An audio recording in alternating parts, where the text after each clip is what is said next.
But let's just say taxes are raised. And if we're honest with each other, please, at the debt levels that we're at, something's got to give, right? And with the House and the Senate, they love raising taxes. They love it. And remember that, over 50% of the taxes are paid by the 1% anyway. Okay. If that offends you, it's called fact. It is what it is. But let's just say, hypothetically, that whoever's elected comes in and says, you know what, we've got to raise taxes. We've got to raise taxes on you rich, evil people that sacrifice and work 7 days a week. It's not fair. We're going to tax you because we need to. And oh, by the way, that's where the money is. Okay. What are you going to do? All right.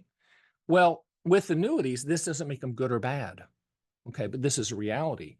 If you said, you know what, I just want to protect the principal and not pay interest, and I have non-IRA type funds, then you can buy a MIGA or an index annuity. In my opinion, you got to look at both. MIGAs typically outperform index annuities in the short term.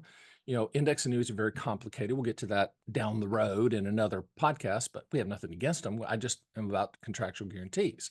But let's just say you have non-IRA money and you go, you know what, I really don't want to pay taxes. I want to have a little lever that when I need money, I can bring it out. And if they're going to be taxing me at crazy rates, I can shut it off. That's a MIGA. Now, not all MIGAs allow you to take interest out, but a lot do. And what you can do is say, okay, I'm going to let it grow tax deferred, which is the annuity industry. That's the difference between, let's say, a CD and a MIGA. CD and a non-IRA, non-qualified account, you have to pay taxes on the interest every year. Okay. And in MIGAs, you can defer it, tax deferred. Yes, you have to pay taxes down the road, but one thing you can do is shut it on and off if taxes rates get too high. Think about that for a second. Or you might, I don't sell these, but I used to when I was at Morgan Stanley and UBS and Payne Webber and Dean Witter. That's how you say it in the South. Municipal bonds. Now the rates might be low, whatever, but it's tax free. Okay.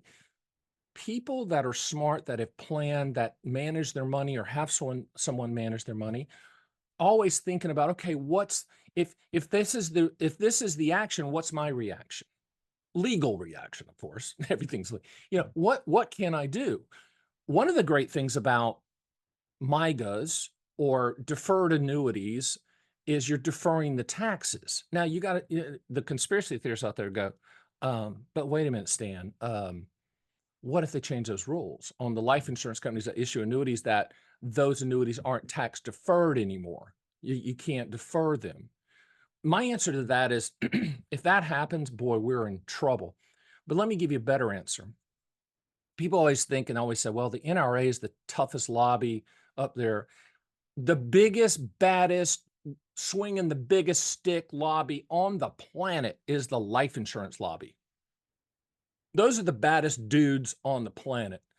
That tax deferral thing's not going away at all. It's not going away. Hey, Stan the Annuity Man here. Did you like that little taste of my podcast, Fun with Annuities? Hey, if you want to see the full version, click the link and watch the whole darn thing. Remember, Fun with Annuities. Live in the reality, not the dream.